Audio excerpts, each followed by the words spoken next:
السلام علیکم ورحمۃ اللہ وبرکاتہ۔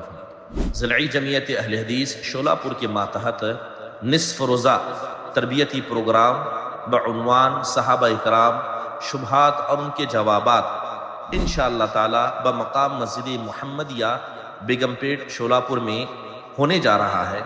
بتاریخ 19 اکتوبر بروز اتوار صبح 10 بجے سے ظہر 2 بجے تک ہوگا، جس کے اندر صحابہ اکرام پر خوارج کے کیا اعتراضات ہیں، معتزلہ زیدیہ شیعہ کے اعتراضات کیا ہیں، مستشرقین اور منکرین سنت کے اعتراضات کیا ہیں، انشاءاللہ تعالی ان سب کا تسلی و تشفی بخش جواب دیا جائے گا۔ خواتین کے لیے خصوصی پردے کا انتظام رہے گا، لہذا آپ تمامی حضرات سے مرد و خواتین سے گزارش کی جاتی ہے کہ اس اجلاس میں ضرور شریک ہوں اور اپنے ایمان کو تازگی بخشیں۔ فجزاکم اللہ خیر و احسن اللہ علیکم۔